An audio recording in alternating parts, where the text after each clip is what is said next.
তাকে গ্রেফতার করবার জন্যে জেলাব্যাপী আমাদের অভিযান পরিচালিত হচ্ছে। প্রত্যেকটা থানা, ক্যাম্প, ফাঁড়ি তদন্ত কেন্দ্র থেকে পুলিশ কাজ করছে, প্লাস হচ্ছে আমাদের ডিবি এবং অন্যান্য যে টিমগুলো তারাও কাজ করছে, এবং পার্শ্ববর্তী যে জেলাসমূহ তাদের সাথেও জেলাসমূহের সাথে আমাদের যোগাযোগ হয়েছে, যাতে আমরা দ্রুত গ্রেফতার করতে পারি। আর এই ঘটনার সাথে যে তার দায়িত্ব ছিল, তার দায়িত্ব নিরূপণ করবার জন্য এবং তার যে অবহেলা সেটি পুঙ্খানুপুঙ্খভাবে বের করবার জন্যে পুলিশ সুপার স্যার ইতোমধ্যে 3 সদস্য বিশিষ্ট একটি কমিটি গঠন করে দিয়েছেন, অনুসন্ধান কমিটি।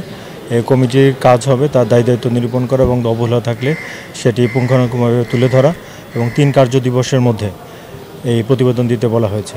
এবং প্রতিবেদনের প্রেক্ষিতে পরবর্তীতে এই তার অবহেলাজনিত বিষয়ের ক্ষেত্রে পরবর্তী বিভাগের ব্যবস্থা গ্রহণ করা হবে। যে কোনোভাবে সে যাতে পালিয়ে যেতে না পারে সেই জন্য আমরা ব্যবস্থা নিয়েছি। নগদ পেমেন্টে 500 টাকা পর্যন্ত ক্যাশব্যাক, আর লেনদেনে প্রতিদিন ডিপ ফ্রিজ এবং ঘন্টায় ঘন্টায় এসি, টিভি সহ দারুণ সব গিফট।